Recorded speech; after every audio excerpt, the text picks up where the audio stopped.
Hello, viewers. Good afternoon. Well, in the region of East Africa, Kenya is seen to many of us as a beacon of democracy. But well, just a few days ago, the Fafi constituency member of parliament, the Honorable Yakub Salah, made a rather controversial statement as he was addressing a congregation of his supporters. He said that, Rais umefanya kazi vizuri. He should be given another term of office. That if a president is indeed serving well, then perhaps what should limit him is the age limit of 75 years, but not the term limit of only 2 terms. Well, that caused so much row from either sides of the coin. But you must note that the Honorable Yakub was elected under the UDA party ticket. But UDA officially came out to dismiss these claims and say that they're focusing on implementing the manifesto and serving the people of Kenya. Ladies and gentlemen, that shall inform the first phase of our conversation, but later on we shall draw some insight into Democratic Republic of Congo.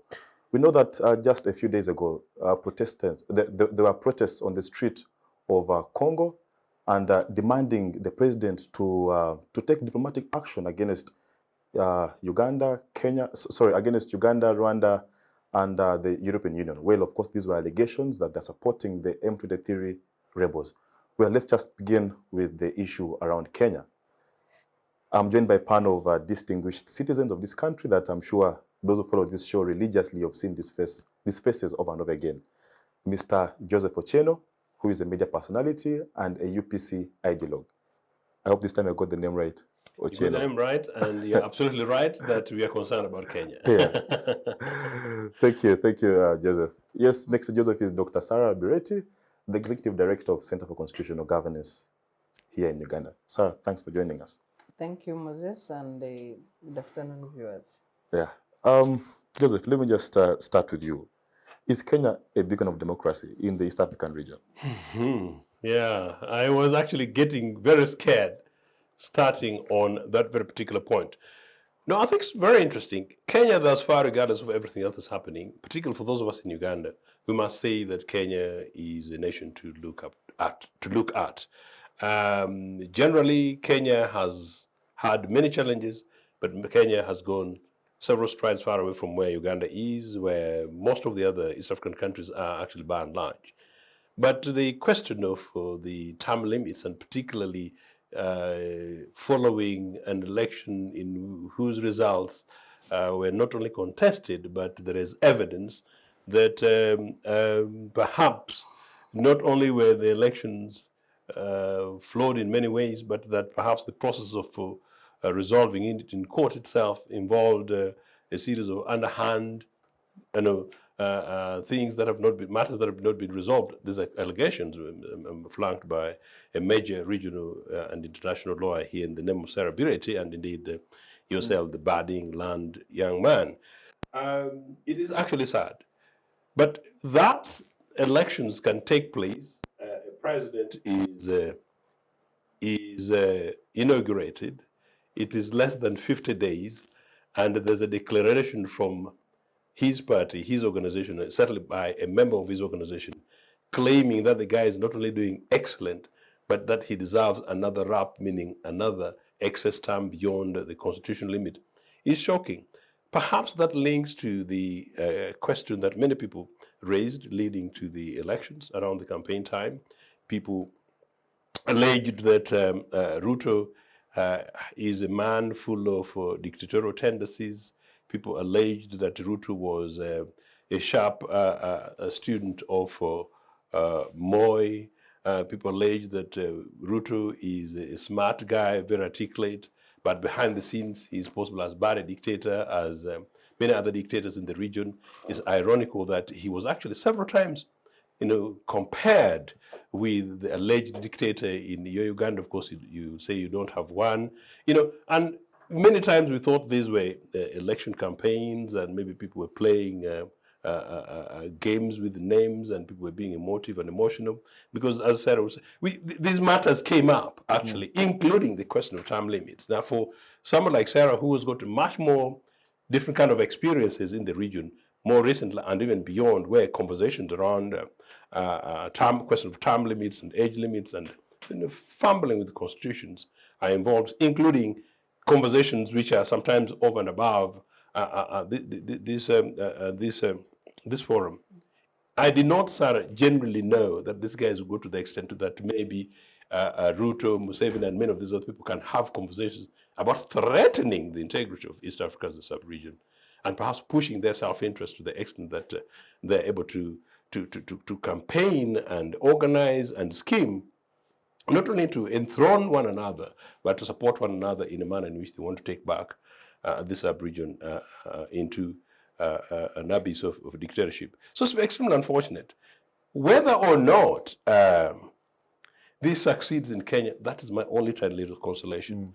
Before we came on air, I was having a chat with a young person outside the studios, and I think even we were having one here, that the youth of this country need to wake up, particularly, but that they also need to learn lessons from, to an extent, the youth of Kenya, generally, and the people of Kenya. The interesting thing is that in Kenya, particularly the average middle-class Kenyan, is slightly much more sophisticated to date with respect to Ugandan brethren than perhaps the experience would have in the streets of Kampala.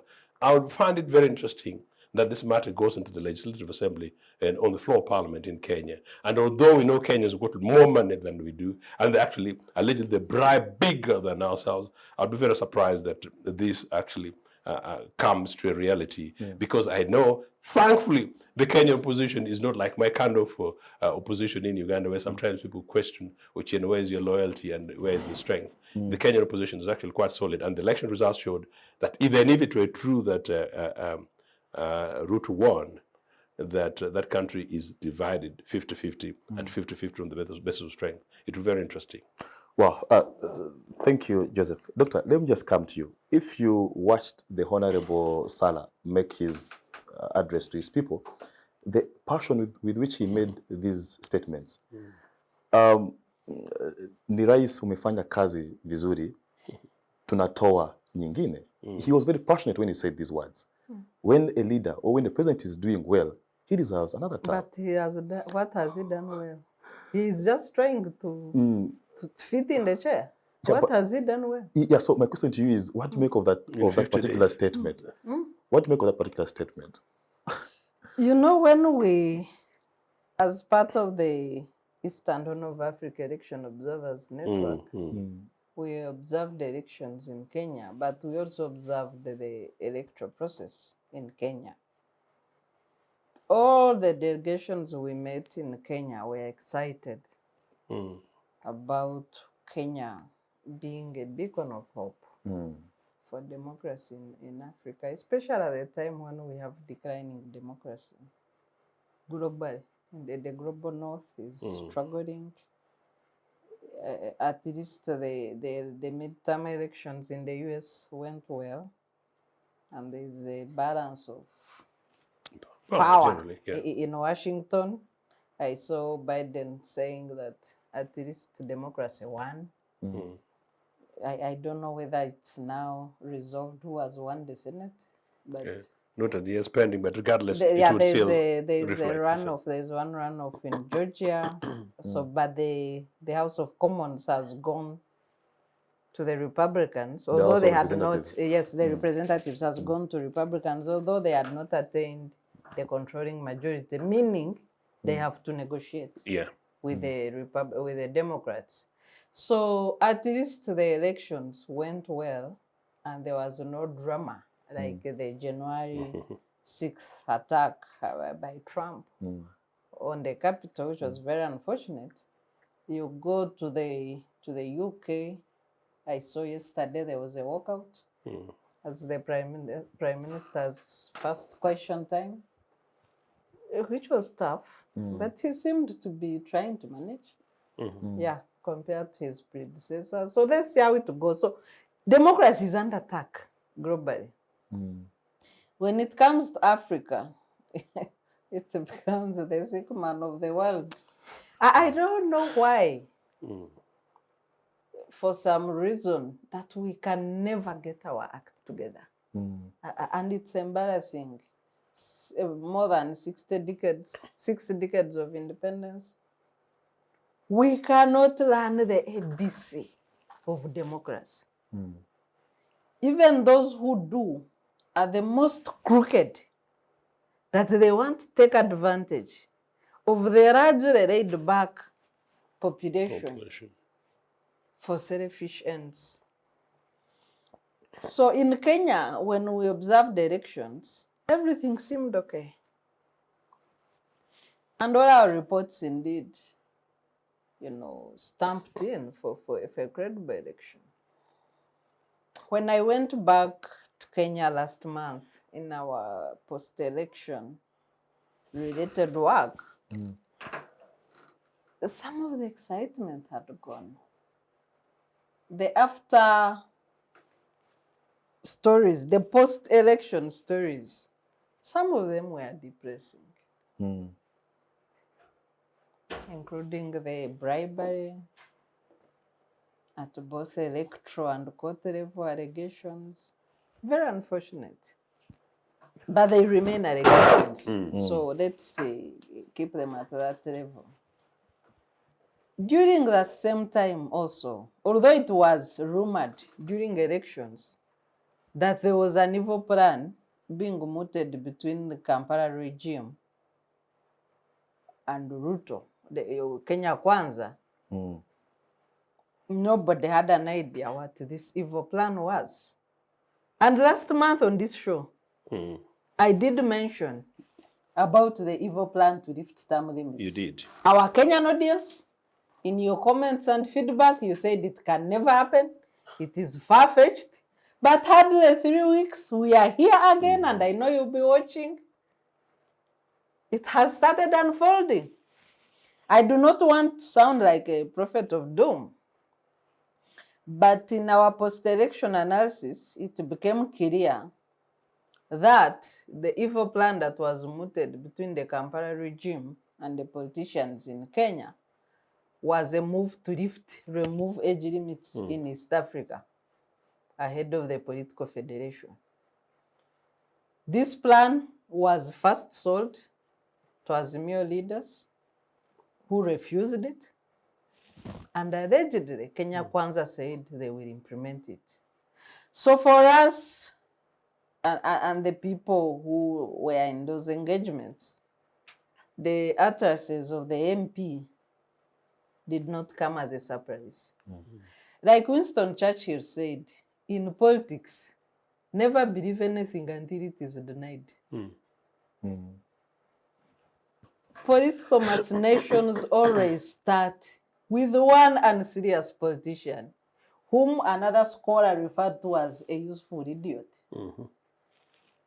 So you pick one useful idiot to front a funny idea at the beginning, which is unpopular. It causes debate. Then it starts becoming a big issue. Maybe you will get other useful idiots along the way. And then it becomes a normal debate. In Uganda, that's how the removal of term limits started.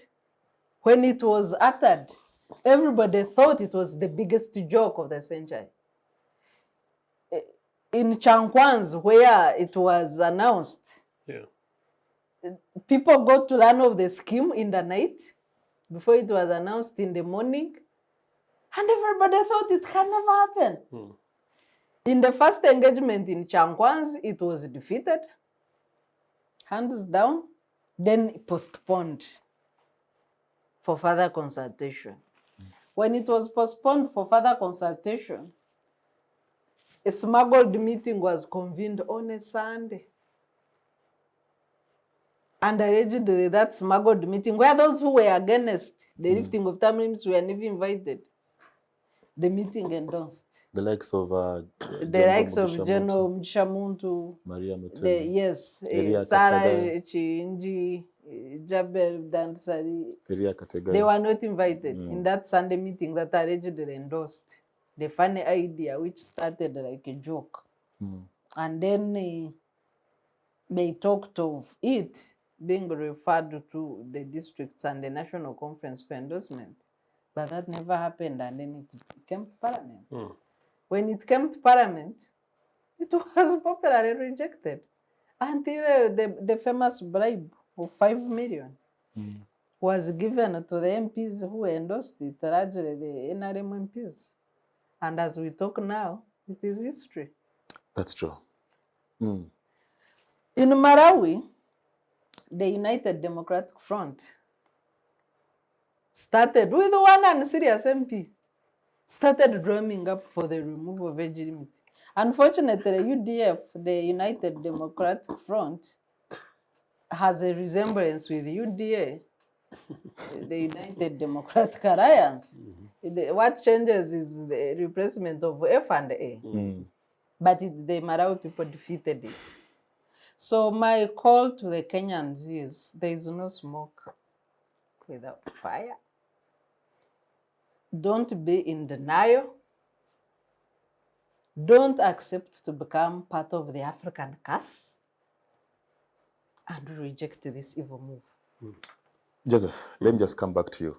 The UDA party has come out vehemently to dismiss and to disown, claiming that these are personal opinions of this honorable member of parliament and that he does not represent the views of the political party. So, is it his word against the word of the party? No, I think Sarah has explained it all, how it happens, and how these shoddy things happen in communities and spaces where dictatorial tendencies are prevalent. And unfortunately, Africa is the fertile ground for it. I think we just hope that the Kenyan people reject this. But to add some deeper context to this, I think Sarah hinted, there is the question of the East African community. The view is this, that if, and in the likely event that we have an East African Federation and an East African presidency, a single presidency as such, would such a position of presidency be subjected to term limit, or would it be subjected to age limit? This is really where the whole thing is going. There's two elements to it. Those who are controlling nation states, like the dictatorship in Kampala, and possibly what the Rutos would like to do at nation state level, and those people who are clamoring and aiming for the presidency of the East African community, in which case we know Museveni wants that, and we know, I think, that is basically his big thing. Now, if really we can reach a stage in which we cannot challenge this thing in Kenya, when here in Uganda we are still continuing to campaign that we hope that there is a restoration, particularly of term limits, you know, and yet the country that we hoped would be looking up to, which is Kenya, you know, at a stroke of an election whose results were challenged, you know, the first bigger one we get is the joke thing that we talk about. But as I said, these are not jokes. This is how these guys do it.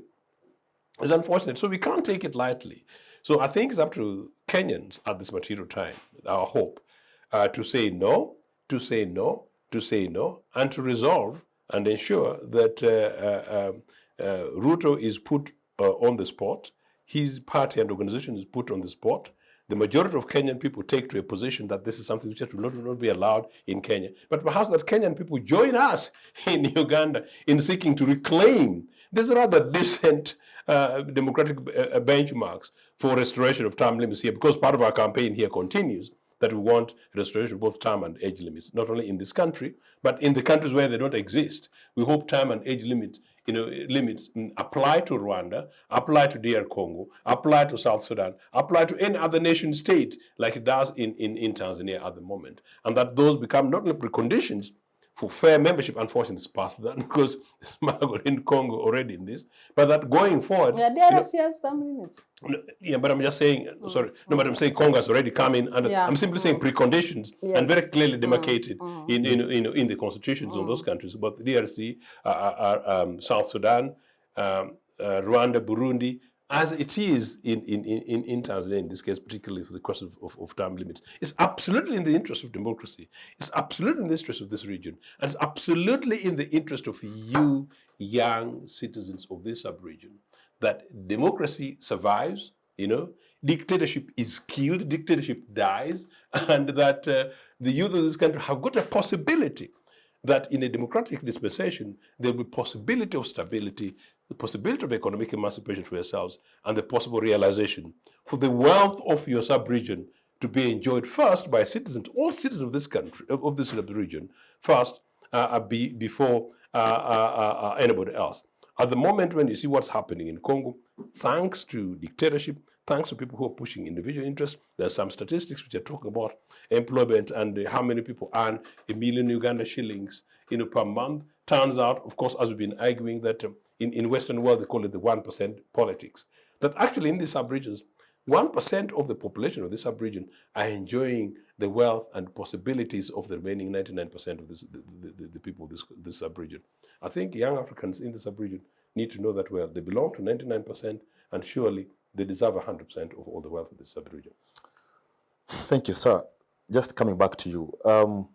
The senator of Kakamega County, the Honorable Boni Kwalwahe, said that the UDA believes in the basic structure doctrine and that they don't believe that the provision of the constitution that entails term limits should be tampered with. Aren't these, shouldn't you cut them some slack and say that, okay, but whereas this Honorable MP is saying A, B, C, D, but there are other voices of reason who are saying that, no, we will not touch that particular provision. So is it enough for us to only accuse and say that, no, these guys are having a sinister move because there has been precedent set, and therefore we are looking at it prima facie that, well, because Uganda did it in this way, and therefore should anything of the same semblance happen in Kenya, then it is in fact going to turn out like this. So shouldn't there be some benefit of doubt to what the likes of Boni are saying in the UDA? You see, if I may refreshen your memory a bit, in the pictures we saw coming from State House, Kampala, there was a picture of President Museveni and the Honorable Kalonzo Musyoka.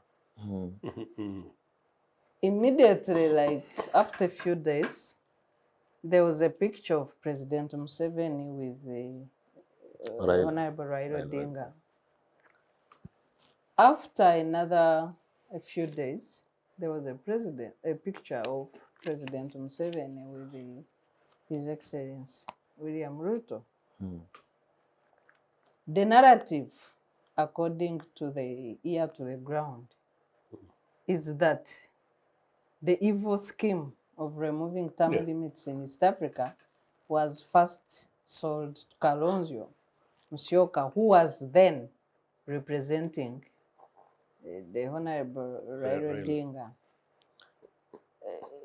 The grapevine has it that Kalonzo Musyoka said this plan cannot fly in Kenya. But since I'm here as a delegate, my view is that it cannot fly. But this is again too much for me, for the mission I was sent to do. So I advise you discuss it with Raila. So the grapevine has it that Raila then comes. And remember, the people we are giving this narration did not know the pictures we are receiving in Uganda from State House, but we received those 3 pictures. So the evil scheme then is sold to the Honorable Raila Odinga, and he said, no, if this is what I have to do in exchange of your support, I wish to turn it down. And then the discussion is held with the principal of Kenya Kwanza, who allegedly accepted. So when you have this story, and this is a story we are told about more than a month ago. But doctor, they could have been discussing anything else. I've not. Sarah is giving an authoritative information. No, but why are we biased? No. Why are we biased when we look at one side? No. Moses, I'm giving you a background. We saw these pictures in Kampala. I'm sure you also saw them. I did. And I'm sure in the discussions there were other issues. So we get in our post-election engagements, we get this narration way before the pronouncements of the MP. And this is how the narrations were given. And they are matching with the pictures. And the people giving the narrations did not know about the pictures. But if we go today at State House handle, including the pictures we have on our social media, you will see these pictures. Some of them with their dates. So the pictures match the narration. I'm not saying, so there's no need for you to point to the bias. I'm sure the conversations were abroad on regional matters, not just term limits. But what was pointed out was term limits and the worries then were the indicators of degenerating democracy. So we all went into our post-election analysis and kept quiet. I mentioned it in passing on this channel, on this very show, about 3 weeks ago. That's correct, about 3 or 4, yeah. Yes. So before that, I did not know that it would be fast-tracked that fast. Yeah. Immediately you have what are caught in quotes, a useful idiot.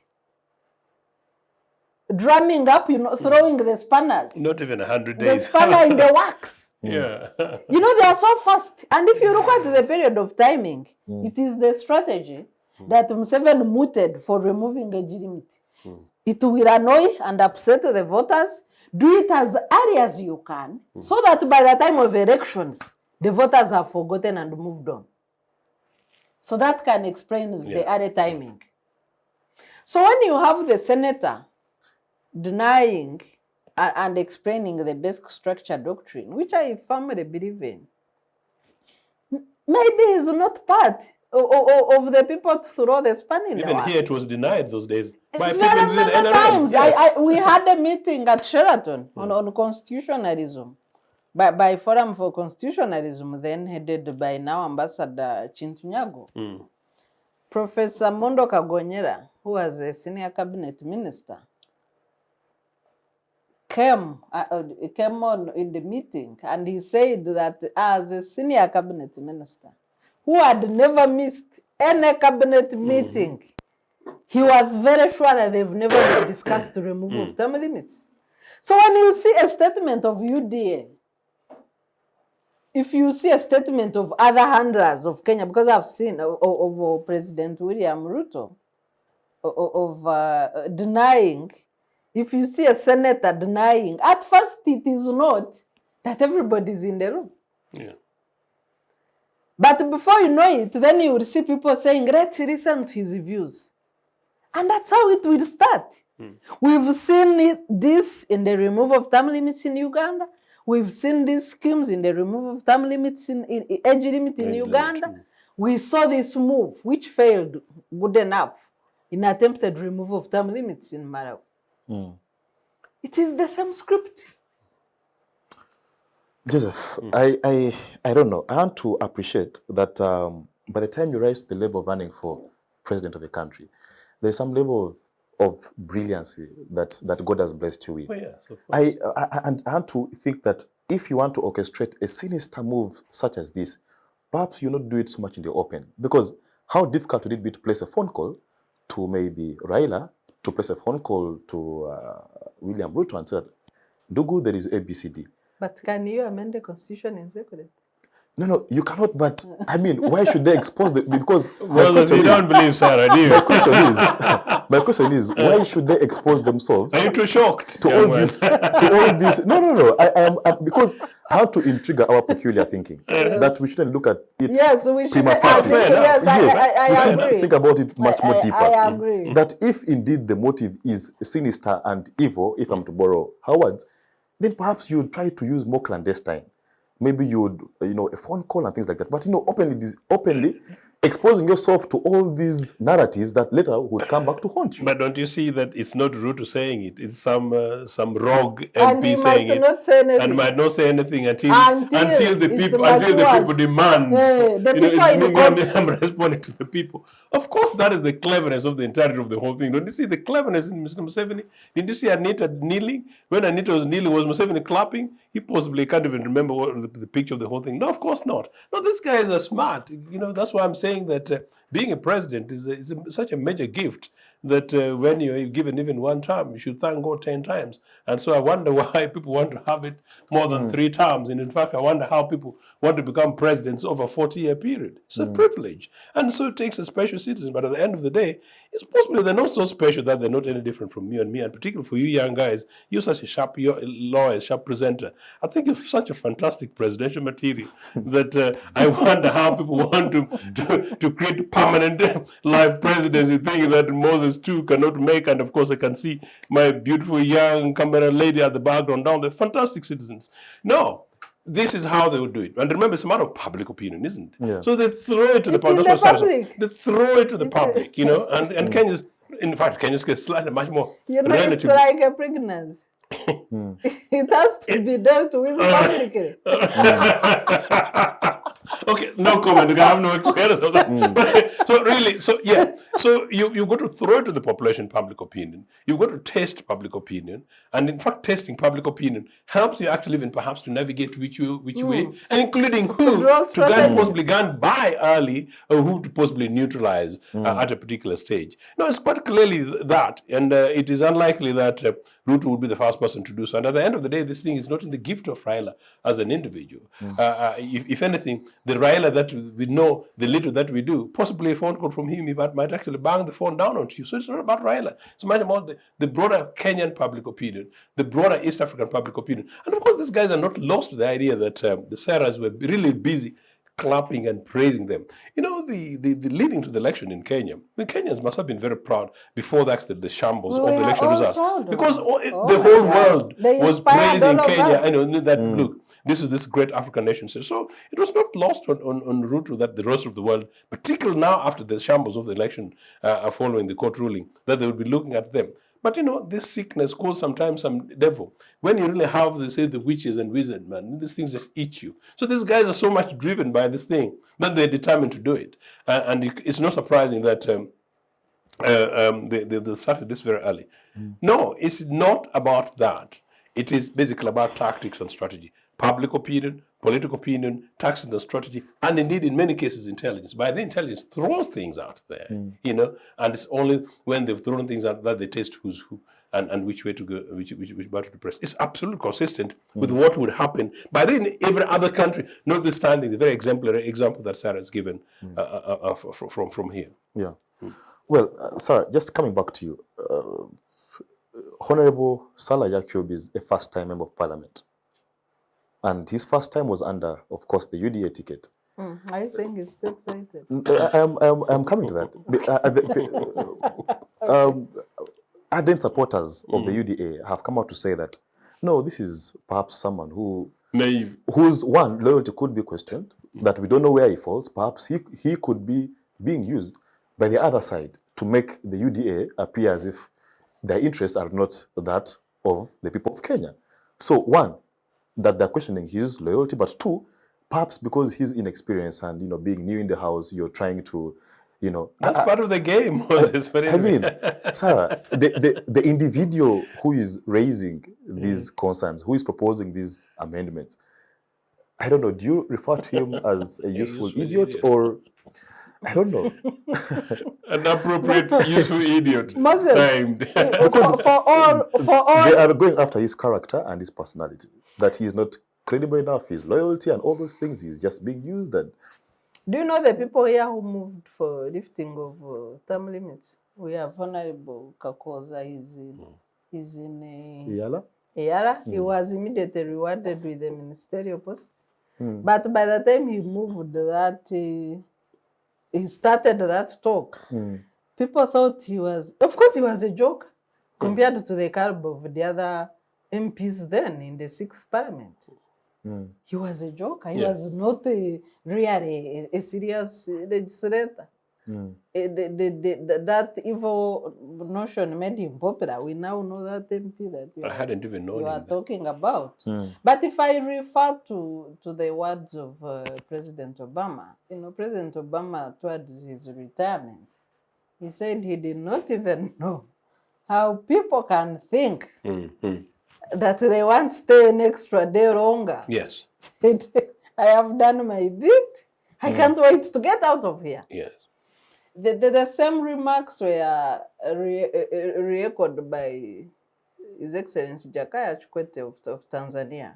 He said that even if you bribed me, excellent guy, yes, I cannot even stay a day longer, not even an hour longer. I can't wait to go. So if you look at the characters of people. So if you can believe Jakaya Kikwete, why not believe Senator Boni. No, I'm coming. Context. If you look at the characters, on the other hand, who feel they should stay, because let's scan the East Africa. We have Uganda. Of course, we have the longest serving president in the region and third longest in the continent. He was there at the time of the re-establishment of the treaty and the East African community. Yeah. With the President Moi, may he rest in peace, and President Mukapa, may he rest in peace. They are all gone. Not that they died too early, but that shows you How long?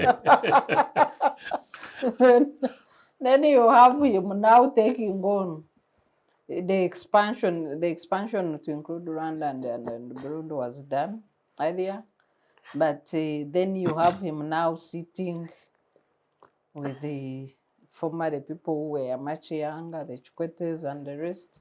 I remember when we were in the negotiation for the pact on the Great Lakes region, President Chikwete, who was then the Minister of Foreign Affairs. Can you imagine? Yeah, he had in 2004. He had moved the motion that countries which attempt to lift term limits, we should have the leaders taken for a mental checkup. And that was the time Uganda was debating the removal of term limits. I used to be in those meetings as a youth delegate.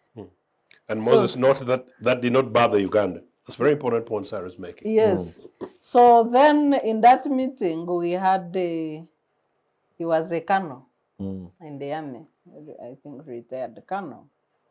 So we had the leader of Uganda delegation who was also a retired major, name withheld, because he's still serving in the regime. So he said that he removed his jacket and folded his shirt and said, if you think you are saying that statement because you are a colonel, I am also an army man. You better stop attacking our sovereignty. And then in that summit, President Mukapa added and said that in the first summit that countries which produce refugees, because we are discussing the impacts of refugees, countries which keep manufacturing refugees should be forced to create a safe haven for hosting those refugees so that they stop pushing a burden of their bad governance on the other people. And after that, in 2007-8, the Protocol on Democracy and Good Governance for East African Community failed because of one clause, term limits. The draft protocol, which has been gathering dust for more than a decade now on the shelves of the East African Community Secretariat, has a clause for mandatory term limits. It failed because of Uganda then. It was only Uganda without term limits.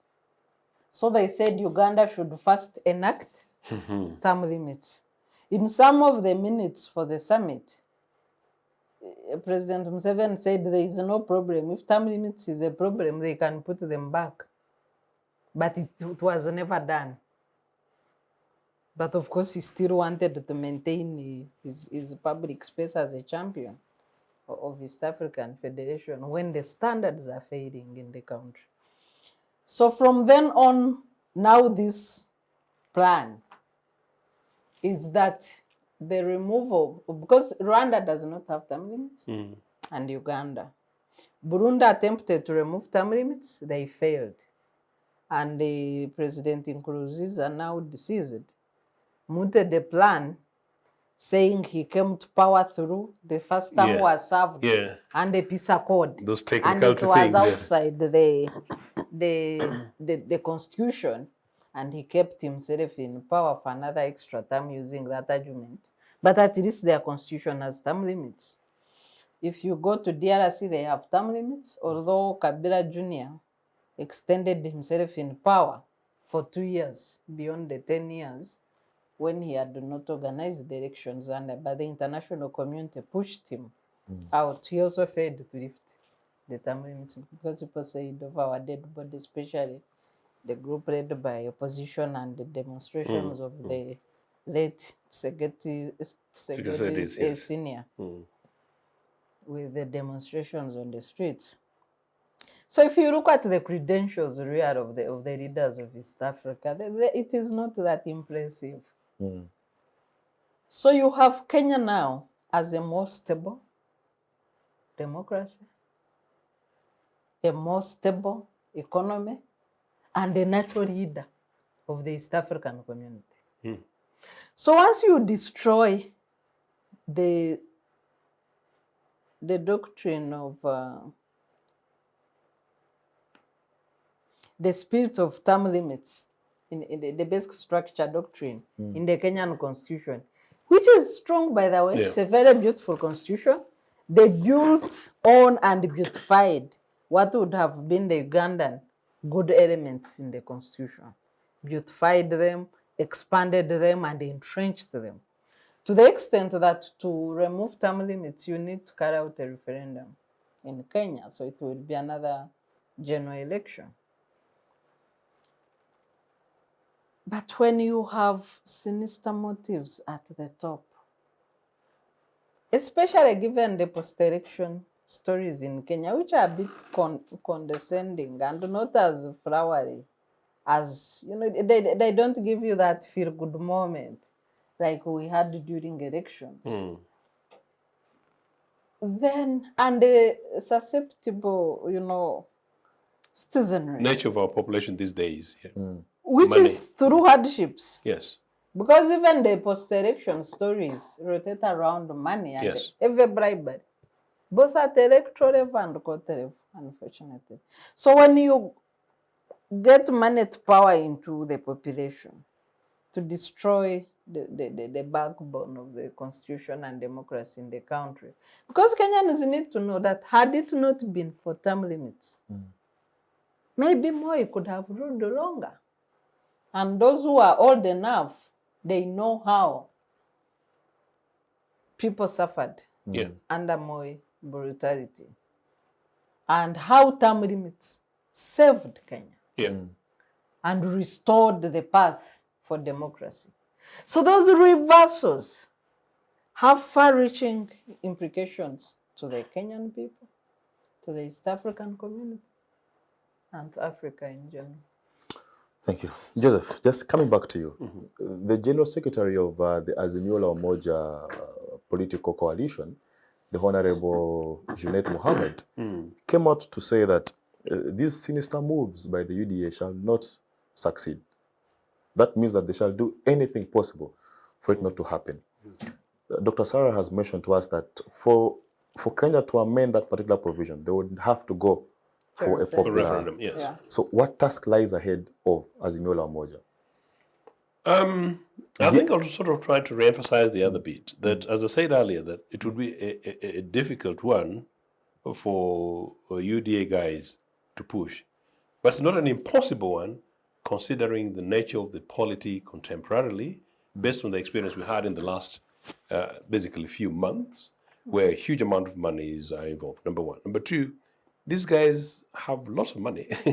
Ruto has got lots of money, and so does his deputy. He has a billionaire cabinet. Yes, and so do many of the other people who follow them. And to the extent, therefore, that if some of the speculations are true, that some of the drive is beyond the boundaries of Kenya, then you know that possibly what is at stake are the exchequers, meaning national treasuries of other nation states, very likely could be involved and be applied and be left for them to push the rather average poor citizenry by any means necessary. And number two, that if you were to go by what happened the last 3 months, that you actually find the institutions that we had gotten to respect, meaning the judiciary and others in Kenya, if some of the allegations are true, that many of these people were possibly and allegedly compromised using huge amount of monies. So those are possibilities. But that said, therefore, you are absolutely right. I am reasonably confident, as I suggested, that notwithstanding all those, the task is rather hard, because Kenya is divided right in the middle. Now, perhaps the start early may actually not do the opposition bad, meaning that they perhaps come, I'm now taking the other way around, that it may actually be a good thing that these guys have come and shown themselves rather quickly to say that, look, for the average Kenyan to say that, look, we told you so. So maybe, I hope, it's an opportunity to galvanize, not as a meal, but this is a matter for Kenyan people, to say that, look, these laws here we warned you about, we cautioned you about, and particularly categories in this system are men, predominantly men, who are driven by power and longevity in terms of privilege, and that Kenyan people ought to be able to say no. But number two, Azimio is obviously, as I said, it's a much more organized political entity than any other opposition within the region. So that gives them a relative advantage. So for that reason, if I were them, I think particularly the Secretary General of the organization, yes, this is something to pick and run with in every village and in every corner of Kenya. And not only every corner of Kenya, because I'm asking Sarah that this should be a matter for conversation across the East African communities. And these are areas where we should work as the East Africans, go to Congo and go to everywhere else and simply say, including places like Rwanda, to say, we better have to have a review of this because we want an element of stability. Charles is absolutely right. If you take the privilege from the excellence of Moi and the so Moi eras in Kenya, and go see how it went to Kibaki and how it went to Uhuru, and see the sweetness, regardless of everything else, or some of these other changes, and see the smartness inclusive. I think Kenyans would, the devil is real, but Kenyans, I think they can push back. You have the possibility, the capacity to be able to push back. Push back and join us also that we reclaim this process called democratic institutions. Just a follow-up on that. Perhaps, do you think that Azimio, fatigued as they are from the election, should a referendum be placed, for example, next month? Do they have the not only the financial on this matter strength, but also the psychological preparedness that just lost an election less than 2 months ago? Should this referendum happen sooner than later? Are they ready financially to mobilize the country, but also psychologically? I think, trust me, on this matter, a referendum on this matter, it would be very difficult. They will. Kenyans will fight with them. Kenyans would fight with them and they'll run with them. And actually for them, the Kenyan polity is rather swingy. I think it will be very difficult for the majority of the average, particularly, thankfully, the average middle-class Kenyans. I know middle-class Ugandans like to play it safe. Average middle-class Kenyans to really rally around this nonsense. There is absolutely no justification, by the way, to push for this, including the fact that actually, unfortunately for Comrade Ruto, there is no miracle yet in the last 1 month that you can say this guy has picked an impossible extreme. And even if he did, what was it? Actually, good leaders have more reason to step down. And the success of any leader is determined through creation of good succession. That's absolutely correct. So no, I think it's unlikely that it would pass at this material time, and it's unlikely that it will pass in the future. But it's something that we need to be able to talk about, all of us as East Africans. Yeah, that was hypothetically thinking. Sarah, let me just come back to you. If I'm to attempt to play the devil's advocate, I would say that perhaps you've been arguing that we need to fast track the East African Political Federation. I think there are good advantages to that. But the limitation has been the provisions of term limits in the different countries, in the different member states. So can someone say, and to this I say with so much prejudice, that if we are to have countries dropping this provision of term limits, perhaps we could fast track the East African Political Federation, which is a good thing for us. So are we focusing on something small and forgetting the bigger picture, that this provision has been limiting our integration and the benefits that come with it? The East African Community Treaty clearly stipulates the stages of integration, starting with the Customs Union, Common Markets Protocol, Monetary Union, and then the Political Federation. If we were genuine and if we had genuine leaders in the East African community, we would first assess the implementation, success, domestication, ratification of each stage before going into the other. It's just like a baby. A baby, once born, Then the parents gotta await the first cry if it has not happened. Is a problem. The cry, if the cry has not happened, you consult the doctors immediately. The first cry comes, you wait for the feeding. The feeding comes, you wait for the teething. The teething comes, you wait for the sitting, the standing, then one step. But in our case, you are waiting for the first cry, but you are also dealing with the teething and the walking. The process that East African community has gone on admitting unprepared members without taking them through proper systematic stages. Stages of admission of new members in any grouping should start with observer status. Yes. After the application is allowed, apply, application is inspected, back checked and allowed, you become an observer of the process. When you become an observer of this grouping, then you are taken through the expected stages in preparation for membership. Once you qualify for those stages, you become a co-opted member. An observer attends plenary meetings and ministerial meetings. Is locked out of the summit. A co-opted member attends all meetings and takes decisions, but is locked out of voting powers. Yes. Once you pass as the evaluation process continues. Yes, as the verification process continues. Once you pass the criteria, then you are admitted as a full member. Yeah. In our situation, let's look at how we admitted Sudan into the community. In a rushed process, until yesterday, Sudan is charging visas. That is against the customs union and the common markets protocol. It has been admitted for about 4 years. It is still charging visas. Why is it a member? Sudan has been alleging that it's not ready. It still wants income. That's why it should have been an observer. Yes, an observer. Not even a co-opted member. At most, it should have been a co-opted member, but not a full member, because it is not ready. It has failed to pay membership. That should have locked it out of observer, at most co-opted member level. Look at the DRC. And I know we are, in a few minutes, we are going to be discussing the DRC conflict. Look at the rushed manner, waiving all processes to admit the DRC for political reasons.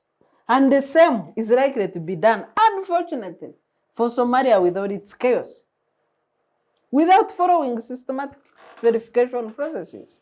So you reach a DRC request, everybody was looking at the 90 million population, to add it to our East African community. Yes. We are creating a bigger market. We shall trade, we shall connect with the Atlantic Ocean. We have a route to the Indian Ocean and Atlantic Ocean, and all these beautiful things. Yes, it is beautiful, it is good, but come on. Can we follow proper verification processes in order to make the community thrive? DRC has not even elected their area members. I know they have up to December. They are caught up in a crisis. They are caught up in elections. They have not paid. They have not sent their 2 senior staff at Arusha Secretariat. They have not elected the area members. All because we do not follow processes as enshrined in the treaty and the attendant protocols. What is the rush about? Good question. Joseph, as we wrap up this topic, what does this proposed bill mean for democracy in the region? It would be a total setback if it ever happened. In fact, the proposal itself is a major setback. And unfortunately for Kenya, it puts it back onto the spotlight. And for me, thankfully, I am old enough to have known the Moi era in Kenya, and to have gone through Moi, the Moi era time when no other political opposition was allowed in Kenya, and when the lone voice of opposition in Kenya was Jaramogi Oginga Odinga. And I used to see the Kenya Star and the Daily Nation, the current publications.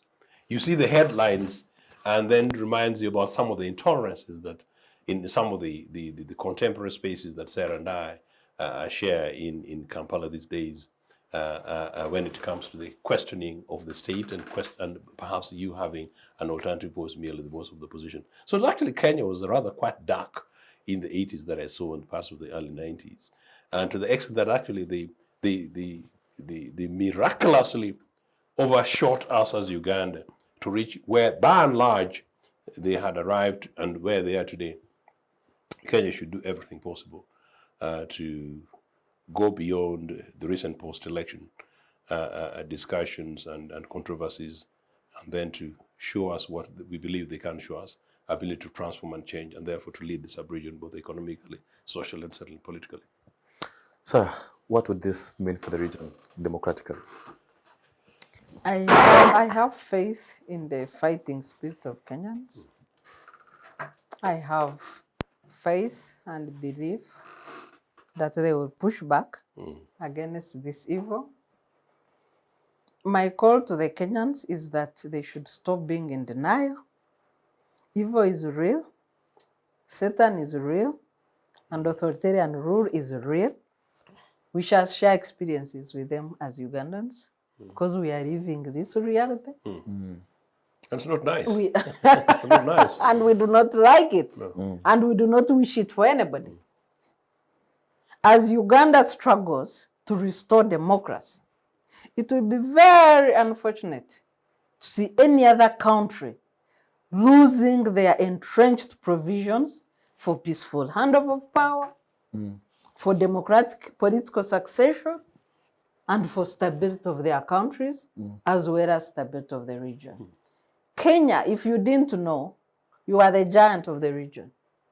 If you collapse with us all. If you succeed, we shall clap, cheer you up, and try to put up our socks in order to be like you. Yeah. Don't let us down.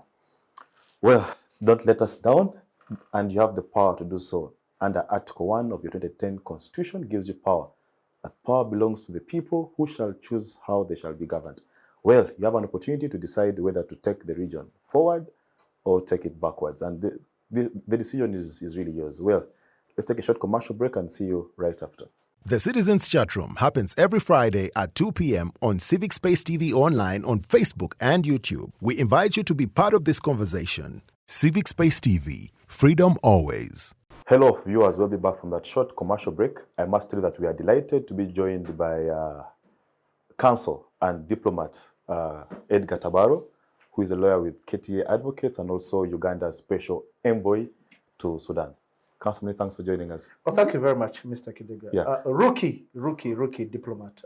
There are people with bigger credentials, like my big brother, Joe Ochieno, who was a special envoy for the late Dr. Bote. I think in terms of diplomacy, he has a bigger profile. Yeah. And if he was still not living in the past, that's the kind of guy who should be Uganda's permanent representative. What do you mean? To the UN. To the UN. Or Geneva, because he's very good Why at do you negotiations. mean living in the past? Joseph must be flattered. Better still, our representative to our accredited envoy to the Court of St. James, Thank where you. he lived. Edgar is a fantastic friend and a brother, and he's a fantastic guy, and we're delighted to have him. Yeah. Except, of course, I represent the future, not the past. All right. Edgar, let me just begin with you. You phoned when we had wrapped up the whole Kenyan question around the MP who made the statement that, you know, if a president is serving well, then they deserve another, term or whatever it is. Just your comments on that before we move to Democratic Republic of Congo. I don't think that's a very productive discussion in the context of Kenya. Their constitution was coached in the manner in which it was coached after a rigorous process, painstaking process, and it had blood to eat.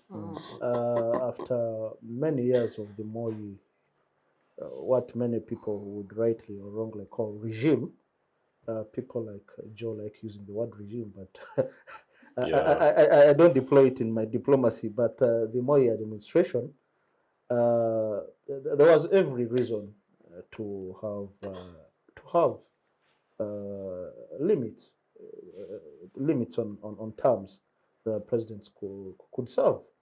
And you could see when Kibaki was nearing the end of his second term, it was very clear that they really needed fresh blood.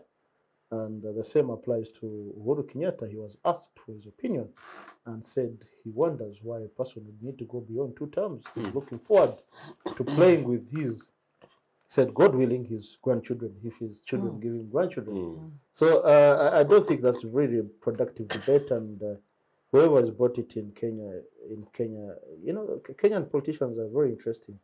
They usually play diversionally. They usually bring diversionary issues when a big scandal is about to brew there. That is my gut feeling. Yeah. That's my gut feeling. And they'll pick on a seemingly, you know, a seemingly innocent person to kick up a storm. It's unproductive, and I hope it be treated for the nuisance value that it is. I'm sorry for using the rough language. Nuisance value. We understand, and just to allay your fears, you share the same opinion with everyone else here. So they're infectious. I think the more I interact with them, the more I interact with you, I think. I'm suitably impressed. But I hope I can also infect you in similar ways on matters to do with the region that I tend to take more interest in. If it's for positive results. Well, my insistence, Mr. Kidega, is that I turned 46 last week. By the way, belated happy birthday. Thank you very much. You did send me a text message. Yes, also. but this is for Sarah did it on the group, so this is for she didn't think it was the same. But the jokes aside, I have now made it intentional on my part, not so much to set out to be the best debater or the best discussant, but rather to engage in soul searching and defining what is the best for our people. Going forward, yes. Well, thank you. Council, let's just shift gears a little bit. And to kick us off, let me explore your diplomatic acumen. The people of the DRC took to the streets their anger and their frustration, accusing Uganda and Rwanda of supporting M23 rebels, and petitioned the president to It's take... the second time it's happening this year. And very, very unprecedented that you can have 2 demonstrations. Yeah, and they are urging their president to take diplomatic action against Uganda, for example, that our airlines should not be allowed to cross to DRC, things like that. But what do you know about this conflict? Just before we even go into is Uganda actually part and parcel of this? What do you know about this conflict? What do I know about the conflict? The conflict in the DRC is much bigger than meets the ordinary eye. And I'd like to put it this way: I'm going to talk more of what is not said than what is said. President Museveni did authorize military action on certain bases in Ituri, in North Kivu, Ituri, North Kivu, and did give exact coordinates of the aerial bombing that were conducted on what is supposedly the ADF. And he did this on a Twitter message. And there was a reaction from a member of his armed forces. And family. I've said a member of his armed forces. I don't want to personalize it because the conflict is much bigger than personalities. And you could see the rancor that it caused. And the commander-in-chief responded by saying that he had become a tweep. I think it's Sarah who brought it to my attention somewhere that he had become a tweep, indicating that the authorization was from himself. It's very rare that President Museveni can go into exact details and give even the coordinates of the bombing he had conducted. So the question is, why did it cause rancor? So there are many questions than answers that we can come up on this. And I could go on and on that, and I don't want to deal in speculation. About the conflict in the DRC, I've written a paper on it, which I shared with my big brother, Mr. Joe Ochieno. He's nodding in, I don't know whether it's in approval, could be being diplomatic. A fantastic detailed piece, yes, not extra, yes. Balkanization, dialogue and conflict transformation in the Eastern DRC. It's an essay of about 1,500 words. I published it in the Sunday Monitor. It was even published online, but it was removed, and it's not hard to find the reasons why it was removed. Yeah, it is. I give what I think is a fair representation of what is at stake there. And I give a context, I give a historical context to it. Many times we like to say colonialists did this, colonialists did that, but they've been away for more than 6 decades. Meaning that for the last 6 decades, we have been in charge of either managing or mismanaging our affairs. And the historical basis I give to it is the ethnic composition of the areas and how some of the ethnic, one of the major protagonist ethnic groupings, who are the Rwandaphones, how they found themselves there, and how the interplay, because I mean, I'll be open, General Muhoozi and Rwanda have made it a Tutsi issue.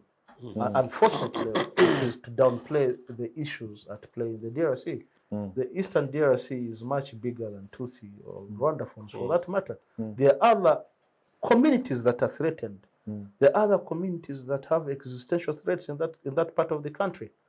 So that paper, which you can find online, it was published, I think, in the CHIMP reports as well. Maybe I should look for another area where I should publish it so that it's widely, and have also deepened the discussion on trying to find or to search for what is right for us rather than who is right.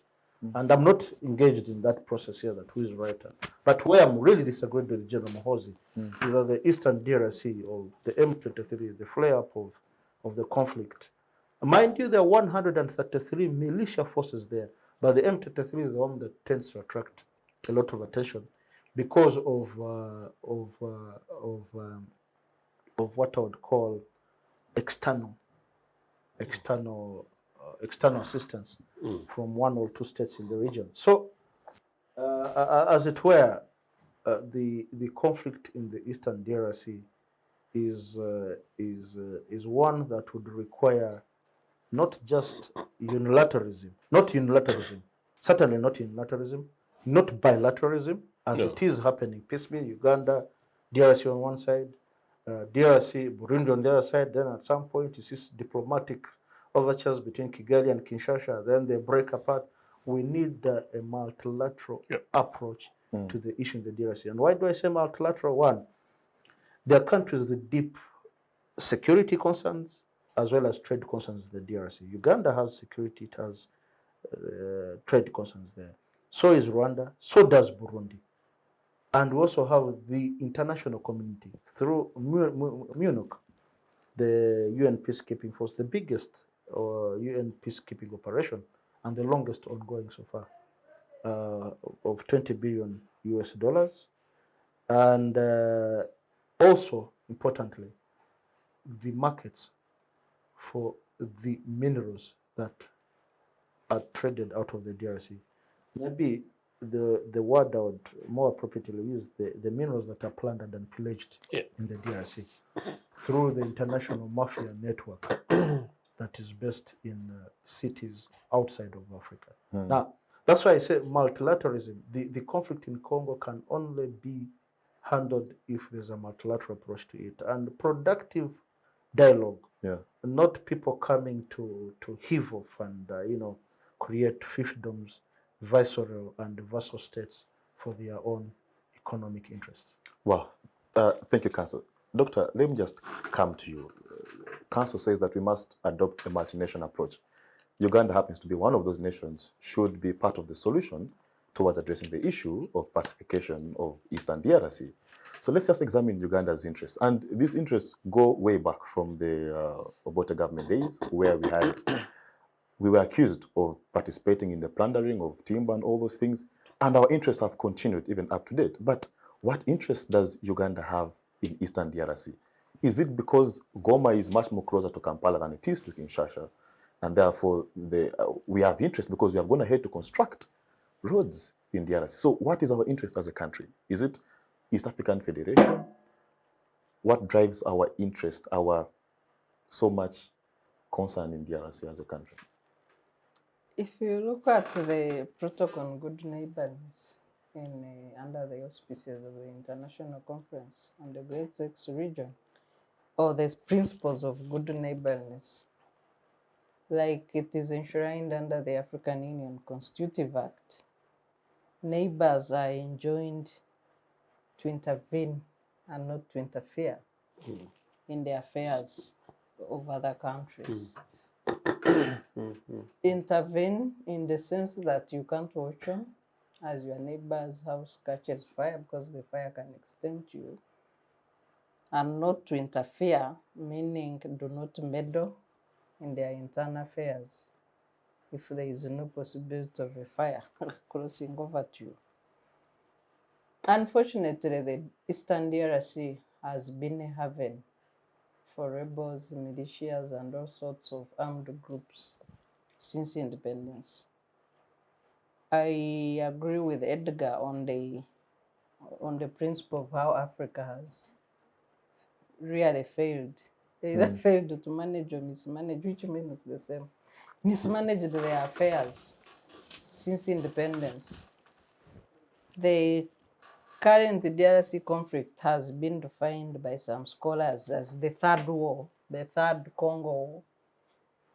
Some people can call it the fourth. The first being that of King Leopold and the slave trade that caused the death of 10 million people. Then you can come to, and of course, Patrice Lumumba, who also perished in that conflict, immediate post-independence conflict. And then you can come to 1998, 2003, is referred as the Second War. Uganda played a role in the 1960s under UPC, and Ochieno would speak to that role, which was also an aspect of intervening to stabilize, not interfering. Uganda in 1998, 2003 or 2002. 96 first. 96 October. The first the Kabila. Yes, Kabila Senior. Yes. And then the crashes after that and the rest. Yeah, 96. So you up to 2003, that conflict. Uganda and Rwanda were very visible actors, as well as Angola and the other SADC countries on different sides. There were several rebel groups in the DRC. I think the major rebel groups were about 6, including Professor Wabadi Awamba, Bizima Karaha, Jean-Pierre Bemba. Then you have later the March 23, which commonly know. Was a small rebel group then. Was among the smaller ones in 96 to 2003. And the agreement that was procured, which is now referred to as the March 23 movement for the reintegration. But the issues of Uganda and Rwanda, mainly, it's because Kenya harbors elements that destabilize their countries. At least the legitimate reason, they say. They could have other reasons. Rwanda. And Uganda. We have ADF in Rwanda. In DRC, sorry. We have ADF in DRC. Rwanda has the ex-FAR in Interahamwe. These are the stabilizing elements for both countries. They were given on 3 occasions under Kabila, Joseph. They were given, even under the a route to flush them out. Flush them out. But did they flush them out? Because this is a vast territory. I'm saying the interest. So there's a question. So there's a legitimate question. Yes, I'm sorry I interrupted. No, it's fine. But Sarah has all this information, but she's being very careful on this occasion. I watched that with interest today. Very careful on this occasion, but well, even the body language you can see she's.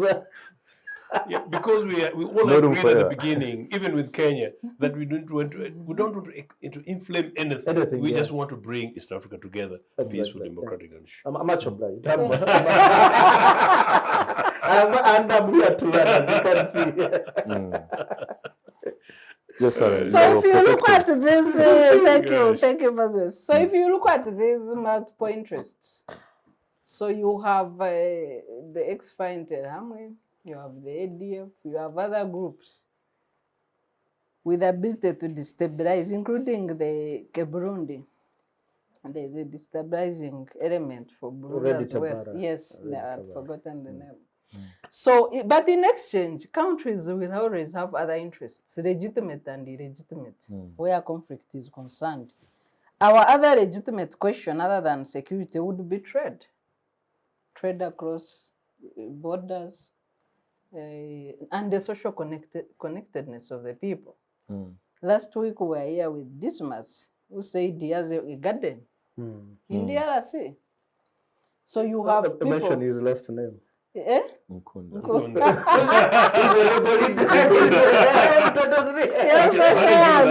Yes, has a name who is renting Nkunda, who started the M23. So you have this interconnectedness of the people and the legitimate economic trade.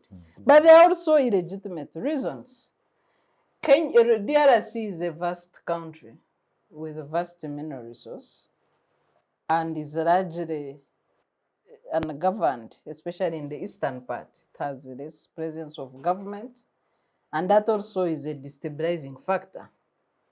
The other destabilizing factor for DRC is the politics of exclusion, because I think we need to be realistic to the extent that there are some citizens who are on DRC territory without citizenship of the DRC and without any citizenship of any other country. And the politics of exclusion were at the height of destabilizing DRC from 1996 to 2003, and the conflict that later was absorbed in the ICJR process. The issues of citizenship and inclusion were key on the agenda. And the most affected groups under this exclusion are the Tutsis, who get temporary citizenship, and it's awarded and retracted. I don't know for what reasons. And but that can also be a destabilizing factor. The other bigger factor that we normally undermine are people I would call the conflict entrepreneurs, or the people who trade in conflict minerals. And for DRC, this is the monster that we need to deal with. We normally put it under the carpet and focus on the other three issues I've highlighted. Yet it is the biggest destabilizing factor. I will give two examples of Glencore, the Anglo-Swiss company, which was sanctioned in the UK court. Edgar is laughing. Are you representing them? No. I am watching you. You're not getting more comfortable mentioning. Glencore was sanctioned by the UK courts last week and fined a $134 million fine for engaging in endemic bribery in Africa, mainly DRC and Sudan, South Sudan. When the South Sudan government was 1 week old, agents of Glencore flew in a private jet to meet the new government after independence, and they had $800,000 in cash on the plane for bribes. They have been doing the same, especially in unstable countries like South Sudan and DRC in exchange of minerals, oil, and timber. You have the other element, one of the richest billionaires in Israel, Dan Gittler, who was pressed on Magnitsky sanctions in 2010 for 2 years, no, 2015 for 2 years, for doing business under corrupt tendencies. He, by then, what the Secretary of State confirmed was a bribery totaling up to $100 million in DRC. Diamonds. Yes, he has a monopoly license for diamond, cobalt, and copper. And how he extracted that monopoly license was at the height of the war under Kabila Senior. When he was almost losing power, he flew in. He was 23 years old. You know, that is almost your age mate, Moses. He flew in and he was waving dollars on one hand and arms on the other hand and said, I have the money and I have the arms with some military assistance to keep you in power in exchange for a monopoly license. The stressed Kabila Senior did not think twice and he signed the monopoly license for diamonds, gold, and copper. And as they say, the rest is history. He retained the same under Kabila Jr., who is also reasonably rich through such deals in his retirement. I'm told he can live a very comfortable life for the rest of his life, not through the presidency, but through such related licenses of conflict minerals in DRC. So the instability in DRC does not only cause concern for the neighbors, but it's a milking hub for the global conflict entrepreneurs, including those who trade in arms and small dollars in exchange of vast minerals, and they can exploit the minerals without taxation and other legal processes. All right, thank you. Joseph, let me just come to you. Edgar, have I left out anything? Well, just a little bit, because you talked about, I'm very sorry. Yes, It's because Yes. Yeah, you talked of the Tutsi citizenship. Yes. It's actually Anglo Rwandaphones, both Tutsi and Hutu. Now, I explained it in that paper. The Rwandaphones, there are those Rwandaphones, Kinyarwanda-speaking people in the DRC who are indigenous to the area, native. As in when the border was demarcated, there are those who were found there. Like we have those from Bufumbira, a bit of Kabare Kamwezi sub-county, and in Tungamo areas. And I could mention names, but maybe or the Honorable Agustin Rosindana, for instance, is one of those. Really native Ugandans, not native Banyarwanda Ugandans, not Rwandans. Now, unfortunately for the DRC, they do not understand the issues of Banyarwanda. There are those who are native, then there are those who came as immigrants when plantation agriculture was open. Rubber plantations, coffee plantations, and the mines. Those were mainly run by the Greeks and the Belgians. So the Rwandan, Banyarwanda, those from Rwandan nationals, came as immigrants as early as 1908, 1910. Then we have, and so they came as immigrants. Then we have those who came as refugees. The Banyamwasa? No, Banyamulenga not. Banyamulenga native, South Kivu. Those are natives. So we have, I don't want to use words that would be misconstrued, latter day arrivals who are refugees, 1959 and 1973, when there were skirmishes in where? Inside of Uganda. Now, unfortunately for the DRC, when it comes to issues of land ownership is asserted through citizenship. So these Rwandan immigrants and refugees, for some reason, which also happens in many other countries, the immigrants are better off economically. For some reason, when you immigrate, the odds against you are very high. You really have to what? Work very hard, and they tend to do better than the what? The natives. So when it came to giving titles for land, it is the non-Congolese Banyarwanda, refugees and immigrants who were able to buy what? To buy titled land. And when we talk of buying land in the DRC, We're not talking these lands that were used It's villages. 50 by 50. It is not entire sub-counties. Okay, well, fair enough. Find a guy with 100 square miles And they have of their land. title. And is an immigrant. And now you have a native who is a Mufulero, a Munande. You know, these are other smaller ethnic groupings, and they do not have access because they don't have the money. So that infuriates the what? The tensions locally. Now, more importantly, for the issue of citizenship, there was a Rwandan refugee who came in 1959 called Bethomelo Bisengimana. He became chief of staff, chief de cabinet.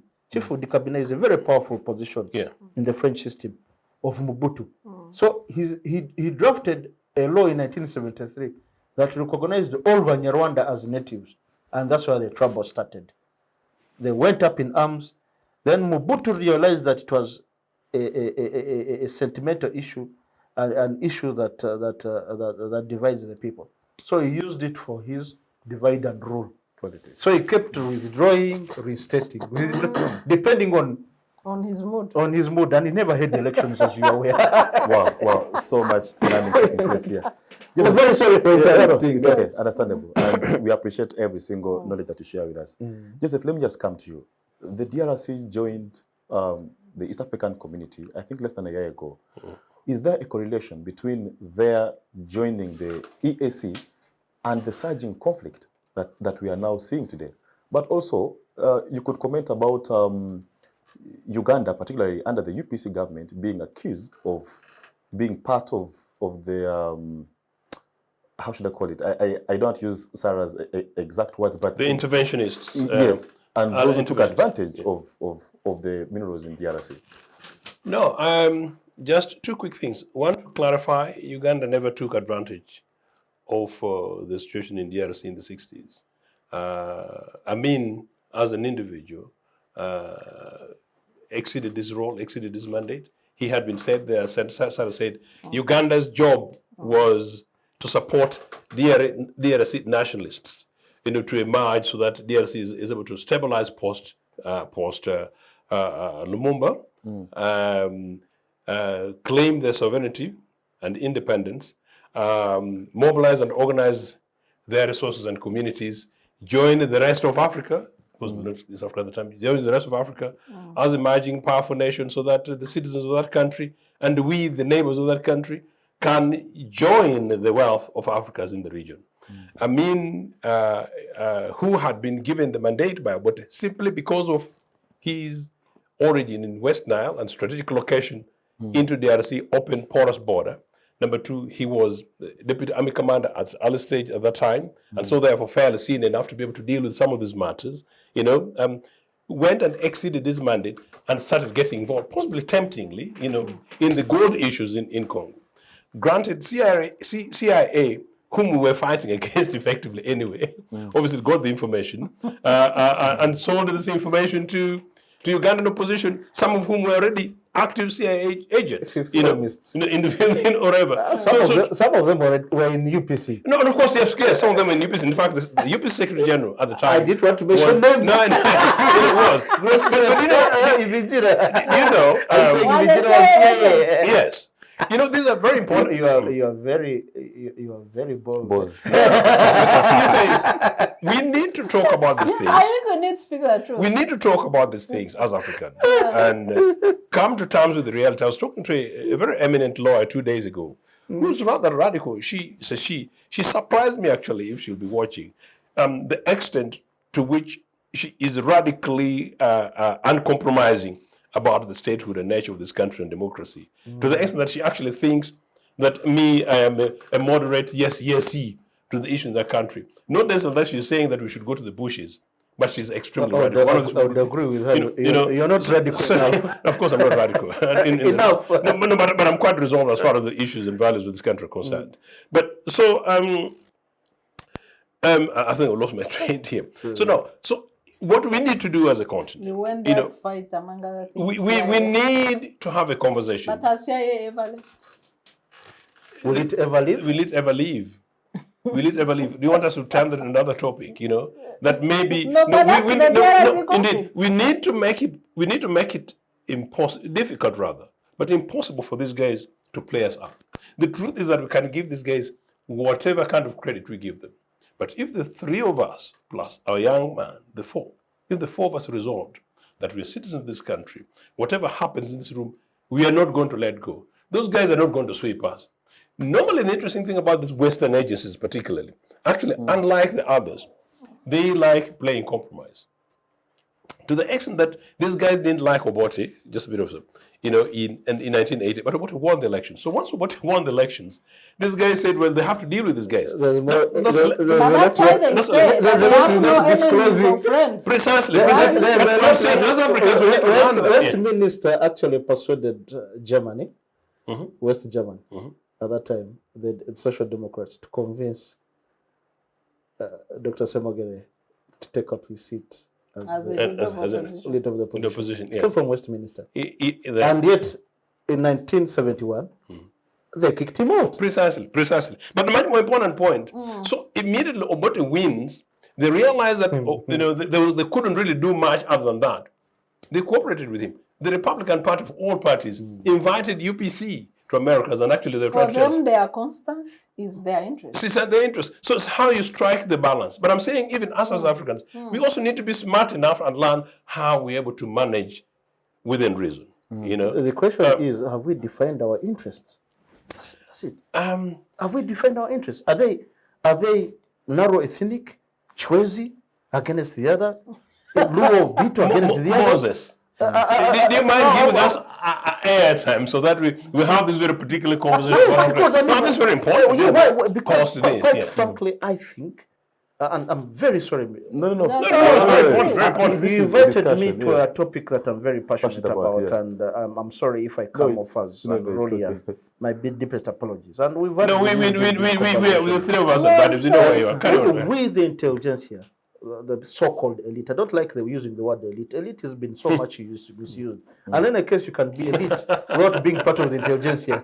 Intelligentsia are people who put their brains really to use. And elite, we can have a completely brainless fellow in charge of things. So elite people are the ones who are in charge, whether of business or mismanaging this or that. Because the intelligentsia have failed, the intelligentsia, we failed. And that's the challenge. We failed. That's the challenge. We failed. Yeah. And I would like to categorically say that we Africans are the authors of our own misery.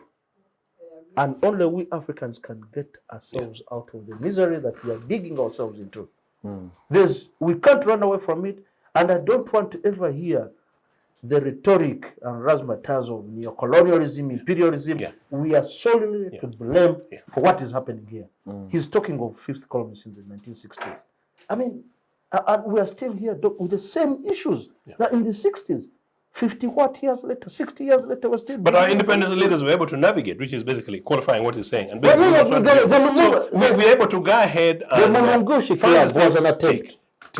And so anyway, so really what it was all about was to make sure that we enable Congo so that together we're able to participate. Whatever happens, these guys play the game. Amin is exposed quite rightly. Once Amin is exposed, this matter comes to Ugandan Parliament. Ugandan Parliament debates, they investigate, they find Amin wanting. But very important for Ugandans, Amin is sanctioned. And to the extent that had it not been Singapore, because these guys were quite committed to another campaign on the anti-apartheid activities, so which delayed the arrest of Amin, one, because of that Congo thing, and two, because of the question of Brigadier Okoye. So credit to Ugandan government and to Ugandan peoples. We were going to deal with the individual Amin, who was sent there to support the liberation of the peoples of Congo, but got involved in the looting of Congo, albeit whatever the limitation, I don't remember how much it was, but he was going to be arrested. It was only £4,000. Possibly not a lot of money. But you know what happened? Israeli intelligence tells him that, look, you know what? Obote is going to arrest you when he comes back from Singapore. He's going to arrest you because of the fact that and evidence that you killed Okoye. And then two, that this Congo thing here. So, while in Singapore, we can help you, deal with him. So basically, Amin did not plan to overthrow him. We helped him to do it. That's why Israel commanders were in charge of the tanks in Kampala. But part of what Edgar is saying, those are open facts that the Musevenis and others know. Why is it that we don't learn those lessons? So really for us, the Uganda of your country, but which you need to be proud about Congo. We went into Congo, we gave our everything to support Congo to stabilize. Now fast forward in terms of where you're asking. Where are we today? The correlation between Congo joining the EAC. I want to dismiss that. No, I don't think it's necessarily the timing about that. So I don't think so. But the more important point is the identity dynamics that Edgar was talking about, and some of the interests that Sarah is saying. I actually want to link it up that all these things are possible, and they're not contradictory. It is actually possible for us. 1959 to see refugees in Congo. Same with 1959. Refugees in Uganda, and I've talked about it. It was not contradictory. Again, UPS found itself. We pushed the British government to allow the Rwandese refugees to come in Uganda, which the British had refused. When it's convenient, people push it against UPC that, oh, you're the ones who allowed this Banyarwanda. And to the extent that recently, some social media place, some people putting it. There was at no time did UPC government. There is no evidence since independence to date. There's been no evidence that UPC exploited or made use of the Banyarwanda issue. The point I'm bringing it is only the early 80s, 1980-81, which was not actually UPC government position, but it was something that happened mainly in parts of Ankole and parts of Kigezi, which was basically about the land thing. That's why I found that the Congo is... It was actually within Ankole.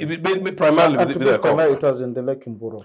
Yes, so it was very specific. It was a conflict over the national park, grazing rights, but there were also other security aspects that I'm not comfortable bringing out here because some of the people are still alive. And part of that, yes, so they're still alive. Indeed, and part of the other thing was also because that happened, and because Museveni managed to pull Rwandese refugees, and this is a bit of a colonial issue, Rwandese refugees from refugee camps to join him in the bush to fight an elected government in a native country. Actually, that's what I wanted to say. He whipped it up as a recruitment drive. Precisely. To get people to the bush. And that is what Ugandans need to know. And the Banyarwanda Ugandans need to know. And the Banyarwanda in Rwanda need to know. Pandora's box. These are absolutely important points, that was exploited and used wrongly. Unfortunately, So then when you take it to Congo, there's no reason why some of these things cannot be... it's very difficult to talk about that period without mentioning the name of, for instance, Chris Rwakasisi.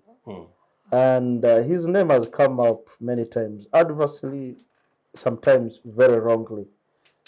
I don't want to reopen all the wounds, but Rwakasisi was holding the portfolio of tourism. No, he was substantially Minister of State for the Office of the President for Security, but he was also holding the portfolio of tourism and antiquities, which was vacant at the time. By Haji Ntegel Wama had fled into exile. Yes. Haji Ntegel Wama, if you're driving to Mityana, some 20 kilometers into Mityana town, there's a very beautiful old Victorian architectural structure with a nicely kept tea garden, tea shamba. I'm a tea grower.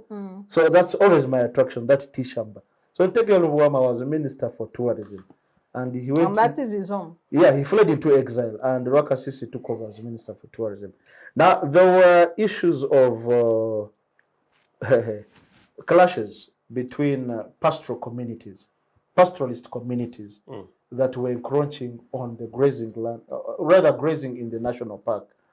And there were other security challenges related to cattle thefts. And, the people who had taken to the bush, being the crafty people they are, they used it as a recruitment drive. They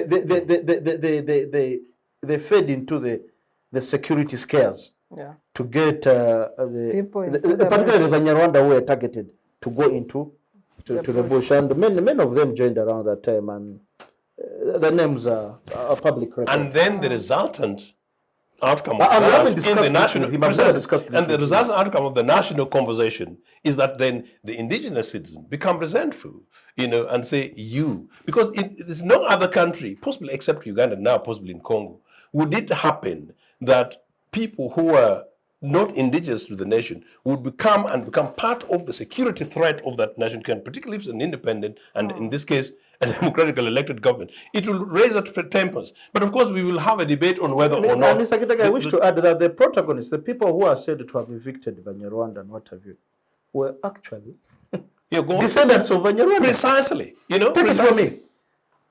Take it from me. They are descendants of Banyarwanda. Believe me. And when we shall have this conversation. But let me just wrap it up to that, because let me just wrap it up to that, because I want to pull it back to the Congo question. In part because of that, if you go to some of what Edgar is actually saying in Congo, there is sentiment questions, the land questions. Normally, what happens is if you have a stable country, a stable government, a sovereign nation, democracy, rule of law, most of these underlying issues, because I'm just trying to say, Sarah, that this would be the long-term answer for Congo and the long-term answer for the whole region of Africa, including the question of religious differences, these clanical differences, when we do that, national character, precisely, national resolve itself, and that is what we need to do in this continent. Fast forward to take you to see a possibility of a Barack Obama president in the US. It takes a category to the extent that 3 months ago I went to London, and the first weekend of a barbecue, I'm actually being invited, I think I've said in this book, being invited by my former Labour Party colleagues, to put my name forward because my member of parliament is standing down, Mother of Parliament, and I was the chairperson of the party at the time and very popular at the time to go and stand for parliament, to join the long list, and of course, because of a very popular Labour position, any person who emerges as a candidate for Labour would be a member of parliament. So, to the extent that is that, and does not really matter even my origin and background, is extremely important. That's what we need to do. But then back to this Uganda question, to the extent that known people of Banyarwanda, even the contemporary 1959 lot, they're absolutely staple, fine, decent citizens and contributors to this nation state, close friends of Milton Obote and many others. John Carriages. And fast forward to today. John Carriages, the father of Edward Kaihura. It should not matter today, and that's the risks, and Mr. Museveni needs to take this, the polarization of the nation state. I was on a border the other day, not so long ago actually, and the rider quickly is trying to talk about issues in this country, and they throw the idea that, it's not even a citizen. This thing that when we have a conversation about it becomes very, very, very, very incendiary and polarized. There are people who are living in denial. But we take those extremes when people begin to categorize on the basis of that because we fail to deal with the things normally and we're taking extreme positions, which is extremely unfortunate. Thank you, Joseph. Very passionate points right there. Edgar, let me just come to you. The M23, at least prima facie, appears to be a very powerful military or rebel outfit. I mean, apparently they are even collecting taxes. I don't know how true that is, but if you look at the artillery, the weapons that they have, they are very powerful. Are the accusations that they are being supported by other agencies in fact true? You're answering your question. I mean, if you have very powerful artillery and very powerful logistical supplies, and these forces are known to be sanctioned. So the question is, where are they getting that artillery from? Who? You don't have to look far. You go to the UN experts report. It is circuit on who is involved. They've been mentioned names. I'm sure you've seen what is his name? Is it Kane? Chairperson, Senator Kane, chairperson of the Senate Committee on Subcommittee on African Affairs. It's foreign affairs, on state, but particularly on Africa. And they've been giving regular reports and making a case to the Secretary of State and the Secretary of the Treasury to sanction persons and individuals. And they've been very clear on which country is involved. They've over the time mentioned the Republic of Rwanda. They've mentioned the Republic of Rwanda as being involved in. Is it alone? Well, those are the questions we should be asking ourselves. Are there any other state actors in the region? It's hard for Edgar to mention Uganda. Is Uganda has been Tanzania mentioned. involved? Oh, you're mentioning Uganda? That is news to me. But and like I said, like I said, Mr. Kidega, I came here to learn. Yes, but I must also add that I'm as well prepared to unlearn and relearn. So if he's mentioning that there could be state actors in Uganda involved, it is new to me, and I'd be glad to have the evidence in that direction. But the UN report is very clear. Yeah, but then someone said that DRC is too rich to be left alone. And that is why perhaps these foreign players have vehement interests in the instability of DRC. But I don't know, from your diplomatic work and all that, what particular reasons do you think? Is it only about the resources, or there could be more than meets the eye? The conflict, the unending conflict in DRC, is it only inspired by their natural resources? There are what you call endogenous and exogenous factors in this conflict. The endogenous factors are one. Quite frankly, and my biggest apologies if I come off as being brutal towards the state in Kinshasa. There's been absence of the state in that part of the country for a long time. For about since 1977, there was I told you about. Earlier on, I talked about Mobutu Sese Seko using the divide and rule method for purposes of entrenching the state in power. So, incidentally, the Mobutu regime, the Mobutu administration regime, on how, depending on how you look at it, Mobutu was the first 10 years of Mobutu, 67 to 77, were progressive years in the DRC. He built 103 aerodromes. He made it interlinked by air. There was a rail that was constructed. There were marine vessels that were made. The Kinshasa rail station, very powerful. Port Matadi was expanded. Really massive structure there. Some roads were tarred. Hospitals built. That's the time they made the pre-feasibility studies on the Grand Inga Dam, and some 5,000 megawatts of electricity were generated. So many things were done. Not too much, but you could see really a struggle towards modernizing the Zaire then. So in 1977 there was an attempted coup by a fellow from Katanga, I forget. What name is it? One of those Katanga politicians. I can remember actually, but I forget now. It escaped my. So when the coup failed, unfortunately, Mobutu descended into real tyranny and voodoo worship, voodoo and Cult. I don't know what to call it, occult and voodoo worship, So we had the medicine men and fortune tellers running the state. So the Eastern DRC really fell into what you'd call absence of the state or state failure. And as a result, people started running their own affairs there.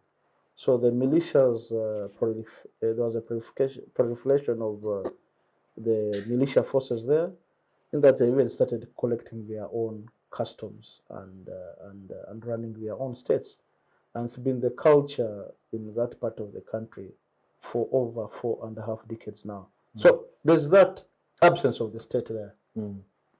Two, many of the militia forces, these 133 or so militia forces that are there, the rank and file, the leaders are basically people you'd call soldiers of fortune. Then the men, there's an absence of women. I've seen only one colonel in M23, that lady, I forget her name. Yeah. I haven't seen many women in She this said community. she joined to protect her people. Her people. I've only seen one woman. It's mainly men who are there. So the men are what you'd call mercenaries. So they are there at the service of the highest bidder. And the minerals that they run in that part of the country are some of the most sought after minerals in the world. You have cobalt, rather you have coltan, which is used for the manufacture of mobile phones, all other electronics. You have diamond, you have gold, you have lithium for batteries, and literally rare earth metals. So they are very, very widely sought, and they can only be accessed to the rest of the world through aircraft, air transport. So you don't have to go to Kinshasa.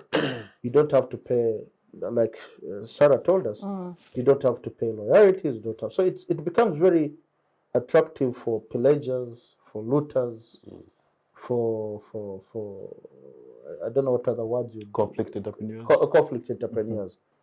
But also M23, the emergence of M23. M23 is an offshoot of the CNDP of Laurent Nkunda. Now, in the negotiations leading to the disbanding of CNDP, resulting into the March 23rd agreement that was penned between that rebel group and the Kinshasa government, the understanding was that the persons who are not involved in crimes against humanity, genocide, crimes of genocide, acts of genocide and crimes against humanity would be integrated in the national forces. And those who had, who bore the responsibility for the crimes would be handed over to the international community for trial. So they indicted two people, General Laurent Nkunda and General Bosco Ntaganda. Ntaganda was handed over. Laurent Nkunda is sheltered in Kigali. Ntaganda was actually convicted. So the argument was that the persons from CNDP would be integrated in the national forces. Now, CNDP was mainly a Tutsi outfit to protect the Tutsi rights in the DRC. And many Tutsis got incorporated in the DRC forces. You find a fellow called Makanika, Richard Tawimbi, Bisengimana, Nyamsaraba, Nyarugabo. They're all integrated in the forces in Kinshasa. Now, Makenga, Sultan Makenga, who is from Ruchuru, refused to be part of that negotiation. He preferred to come to Uganda. But then Makenga, when you speak to him, he's Kinyarwanda. The intonation, he's more like Kurufumbira. And believe me, he comes to Chisoro to buy. I mean, he has relatives across, like this person Kunda told you. These are the same people. So there's that group that came here and they were taken and settled in Bihanga in Isinjiro district. Then there was another group led by Bishop Runiga, who went and settled in Rwanda. Now, their resurgence has a lot to do with one of the countries in the region that can't do without the resources of the DRC. Its economy. Why is the Vihinga team? Well, I mean, where are they? Where are the Vihinga team? I mean, those are the Sultan Makengas. Where are they? I've not bothered to find out where they are as of today, but I mean, it's very clear what is happening in that part of the country. So there's a country in the region whose economy can't do without being a predator. Yeah. They run a predatory economy. Some friends of mine have argued that that is a very difficult one for. They were arguing against that country because we're not going to name that country. Yeah, so but carry on that. They run a predatory economy, and without DRC, believe me, its lifeline is cut. All right, Doctor. As we move towards ending this conversation, the EAC member states have moved towards deployment, and they're trying to, of course, pacify Eastern DRC. But of course, there are questions around which countries are legitimate to deploy and which are not. But I think the bigger question is that, does the EAC standby force have capacity to pacify DRC? EAC under its security pact was supposed to have a standby force and for quicker deployment and stabilization of the region. I think that process of Isbrig, where Ugandan Simon Mlondo was supposed to pioneer the secretariat, I think did not mature well. Now we have a commitment for EAC peace process led by former president of Kenya, Uhuru Kenyatta, a process he initiated when he was still chair. But towards the elections in Kenya, he was chair of EAC until he handed over to Burundi. And the region then endorsed him for that role, and the new government in Kenya as well. But he has no troops. So we do not have a standby force. We have to contribute troops. And Kenya has pledged to contribute troops for the peace process, as well as Uganda and Burundi. South Sudan is interested. I don't know whether they have capacity, because they are also failing state trying to put their act together. Even these other countries have their challenges, but South Sudan has worse challenges because of their failed peace process that they've been struggling with, and they failed third elections and extended them for another period. So you have Uganda, and Tanzania has abstained. Yeah, it has not yet showed interest. But when you go under the UN Charter on How about Rwanda? Can they deploy? Rwanda was interested, but was rejected by DRC on the question of, being conflicted. And that goes to the point I was going to make on the UN Charter under Article 2. The UN Charter requires that for a country to contribute to a peacekeeping mission, it must be neutral and impartial to the conflict. So Rwanda was rejected on that same allegation or premise.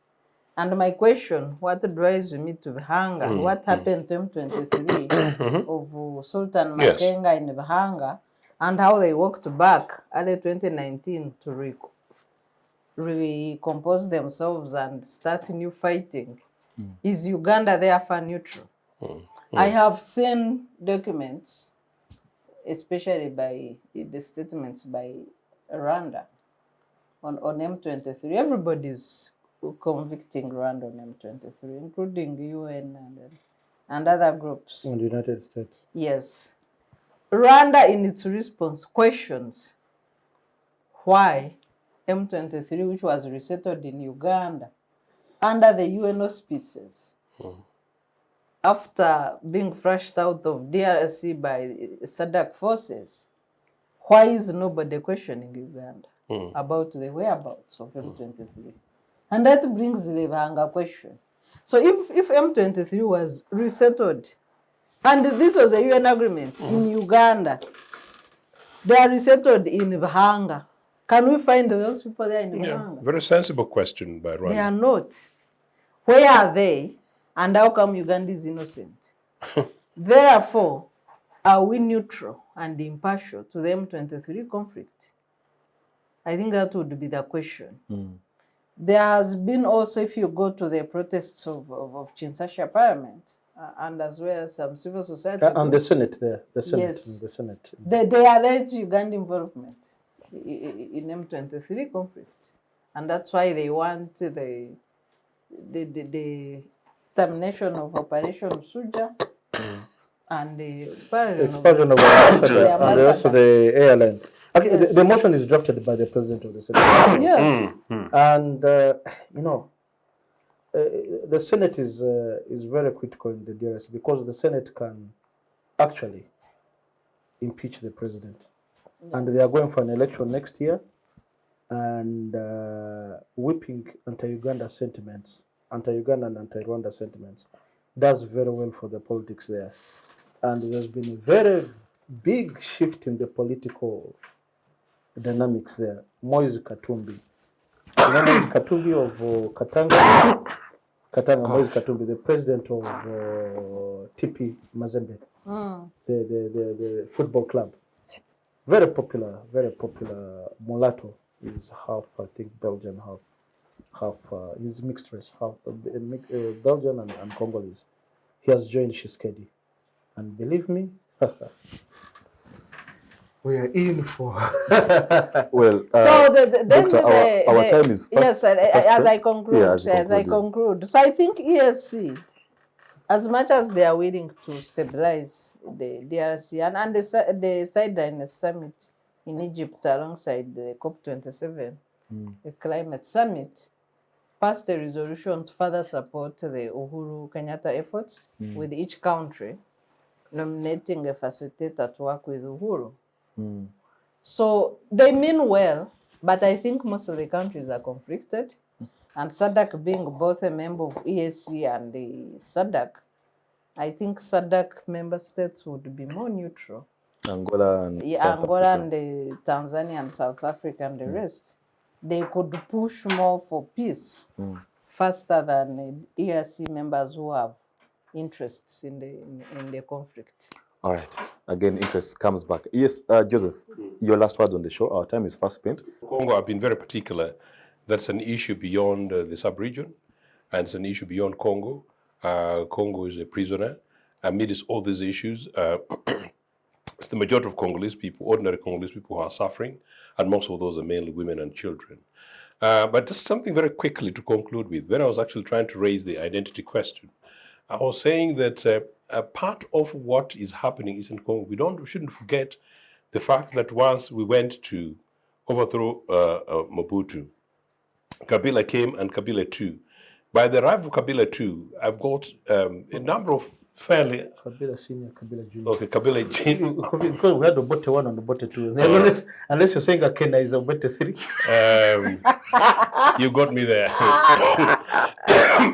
No, okay. Kabila Senior and Kabila Junior. Yes. What got whipped up in Congo, which we've not discussed, is this almost apparent view by the majority of Congolese, particularly the mainstream Congo, that Uganda and Rwanda invaded to control and plunder, which to an extent is true.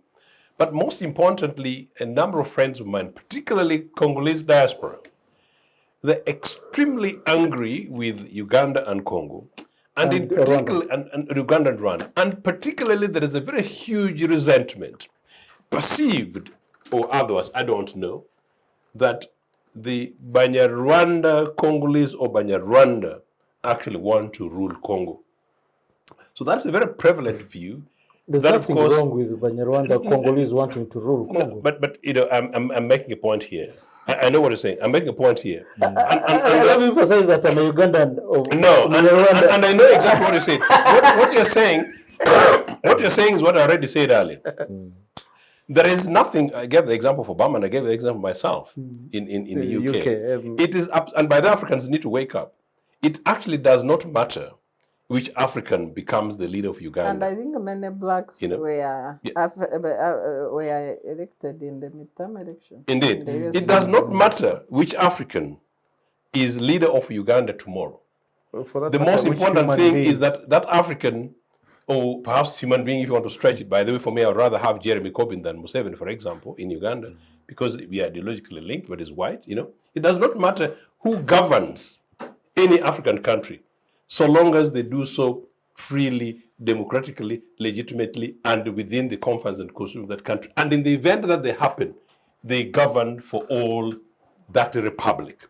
That is the UPC position, and we do not care, and we never had an issue with that. In Rwanda, so therefore, that perception about a particular category wanting to rule, that they want to rule for themselves, for a particular category versus the other, meaning a minority ruling to dominate and control and plunder versus the other. That is part of the unspoken world, and because particularly is prevalent in the other Congo outside the conflict zone, we might omit it out of this. Doctor, your last words. I'll give Tabaro the last words, but yeah, he'll come after you. I think the world needs to be fair to Congolese people. There are so many interests in Congo that cannot allow it to stabilize. To the extent that a weak government cannot push back against the manipulation of multinational companies. The influx or proliferation of arms in DRC is not an internal job. It is by the people who benefit from conflict minerals. the arms industries that support these concessions for arms need to also be dealt with as a big cause of conflict, as well as addressing the governance questions in the region and in the country itself, and establishing a stable governance presence in the Eastern DRC. But if the world does not put off their hands off DRC, maybe we need to run a campaign of hands off DRC. Yeah. Because these interests, at times you find that even our presidents only act as merchants in the middle of They're predominantly so. of the bigger game. Yeah. I think we need to run a peace campaign of hands off DRC for proper pacification of the region. Edgar, you have the last words. No, in all these conversations, I can see Sarah being she has ever been involved in the DRC, not plundering. I hope. She has ever been involved with one of the regional bodies that oversee peace and what they call it, conflict monitoring and what have you.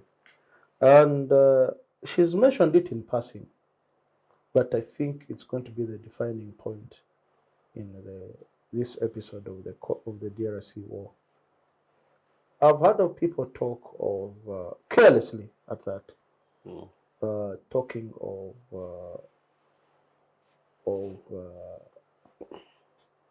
of seceding, the East seceding from the rest of the DRC, which is a very dangerous thing because the secession is mainly promoted by Rwanda funds. There are many other ethnic groupings there that are resentful of Rwanda funds. So even if you succeeded, the conflict will still remain. It will get a new life with different dynamics, but believe me, it will continue. Then if you attempt to secede, if they attempt to balkanize the Eastern DRC, it's a very motive issue in the DRC, especially for Katanga that attempted to do so in the 1960s and got Dr. Bot involved there under the Molongoshi Club. So it's a very dangerous thing that if you attempted to secede, if you attempted if you made attempts towards secession, then Katanga will rise up, then other provinces, then you'll have even other nations in Africa catching. Cabinda Enclave would love to be independent from Angola. Yes. Then you go to Cameroon, French-speaking and English-speaking. The Bemenda Highlands, those are mainly English-speaking areas. They want to secede from the rest of Cameroon, and you know they are in conflict. Well, very heavy, actually. Very, very heavy conflict. We don't talk about it. We don't talk about it, but actually even much bigger than the conflict we have in the DRC. Then you have you have Darfur. For all intents and purposes, Darfurians don't feel like the rest of what? The Sudanese. Then you have Nigeria. You remember the old Biafra War. Ivory Coast. You remember, was torn apart between two parts of the north and the south, divided, and many other countries. So it's a very dangerous that if you try to redraw the boundaries of the colonial, of the Berlin Conference, you'll end up tearing up the whole of Africa. But more importantly, what is missing in all this? She's mentioned Tanzania, she's mentioned SADC. Believe me, the silence of Tanzania, the silence of Pretoria is very deafening. And believe me, believe me, they are not seated back and just folding their arms like I'm doing right now. They are working. In all this, remember the conclave in Nairobi? The one that was attended, a relation of mine calls it Team No Smiles. You remember the conclave in Nairobi, the pictures that he made? Yes. And there was a communique that was released from that conference and signed by the heads of state. And it left out these pleasantries that you usually read from the communiques. In an atmosphere of friendliness, fraternity between this and that country. They went straight to the point that they met and they concluded on this and signed. Tanzania did not attend. It absented itself from it, and it has refused to be part of this East African standby force. That is a very big statement, and I want you to look at those two countries. You are to look at three capitals, Dodoma for that matter, Pretoria and Luanda. That is going to be the defining moment for this conflict. Then very lastly, I'm going to make it a mantra that if, in my language, my Kinyarwanda language, we have a saying that ushakinka ugiamankazo. If you want to raise herds of cattle, you must be prepared for the inconvenience and live like what? The animals. In other words, you go and live in the bushes like them. So you must be intentional, you must be purposeful, and you must be intentional, you must be purposeful, and you must work towards that goal that you have set. We need an African leadership on this. Yes. So whether it's African leadership or if we want to have a transformed society, if you want to have transformed communities in Africa, we have to work towards that. Yeah. And I will conclude by saying that the way things are, we've been self-governing for the last 60 years. The African is the author of their own misery. Yeah. Well, thank you, Senior Counsel Edgar, Mr. Joseph Ochieno, and Dr. Sarah for sparing the time to be on the Citizens Chat Show. Well, you've had it all. This brings us to the end of this conversation. Don't forget to subscribe. But above all, give us your comments, give us your opinions and views. See you next week, same time, same place. Bye-bye.